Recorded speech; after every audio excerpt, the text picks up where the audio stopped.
The movie Miracle was a close to perfect depiction of the 1980 Winter Olympics.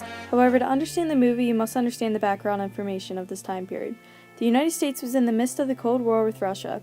In 1979, Russia invades Afghanistan to keep their communist government from overturning. The Carter administration said the U.S. would boycott the Moscow Olympics if the USSR didn't withdraw their troops. Now, while we focus on the movie, I promise you that the title does not give anything away. It all starts with a guy named Herb Brooks. Brooks was cut from the hockey team in 1960, which the U.S. won the gold medal from. In the late 70s, Brooks was approached with the job of coaching the 1980 Olympic hockey team. Brooks had quite the chip on his shoulder from the 1960 incident, so the determination he was looking for in 20 kids was through the roof. However, it was next to impossible to even try to win a gold medal because the Russian team was the best in the world. Despite the slim chances of winning, they worked every day, ran endless sprints, and were on strict diets.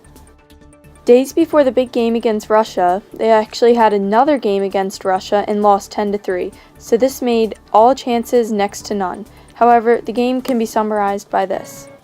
In the first period, the Soviets score with 9 minutes to go. Next, Buzz Schneider scores with 6 minutes to go.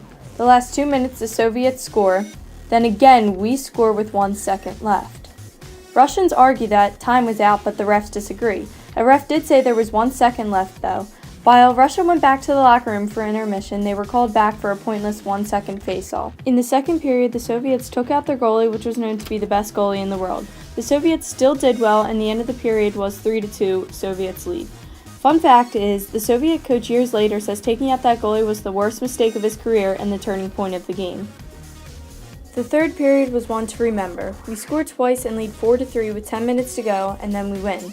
Micah Ruzioni had the famous last goal. Although the movie stuck to the hockey game fairly well, there were some differences from reality to fiction. First off, Micah Ruzioni says himself that Herb Brooks was nicer in the movie than real life. Many people were surprised to hear this because he is absolutely brutal in the movie. Next, in the movie, to emphasize the intensity of the game, they showed Russia shooting way too much. Russia actually had half the shots that were shown in the movie. Another major difference was Herb Brooks' speech before the game in the movie. We cannot actually recollect what was said to the boys before the game, but this was a pretty close depiction nonetheless. Great moments are born from great opportunity. And that's what you have here tonight, boys.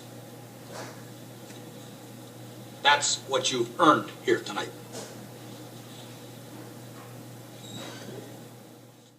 In real life, player Jack O'Callahan has missing teeth, but in the movie they made him more attractive by keeping them. As far as the uniforms go, in the 1980s they all had different skates, but in the movie they were all shown wearing Bauer skates. There was also a problem with the helmets. They were way too modern. In the movie, they were all wearing helmets from the 1990s, which wouldn't make sense. However, this is what they would look like in real life. Before the big celebration, in the movie, they have the Russians shooting and shooting, but that doesn't happen in real life. You've got 10 seconds.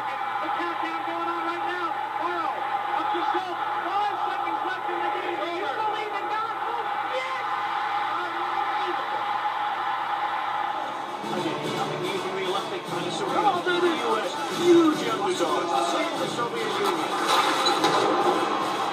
Johnson over to Ramsey. Look at right up there. Saved by Ramsey. But Flanagan is there. The puck is still loose. 11 seconds. You got 10 seconds. The countdown going on right now.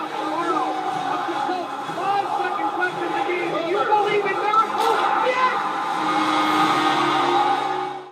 The last difference is when it was broadcasted. In the movie, it seemed like it was broadcasted there and all throughout America. But in real life, it was actually broadcasted in Canada and in America an hour later. Overall, the Miracle on Ice wasn't just a hockey game where the odds were in America's favor. This hockey game gave Americans something to feel good about again. The 1970s were rough. The Vietnam War ended badly, the Watergate scandal occurred, and we were still in the Cold War. This hockey game made everything alive again with hope.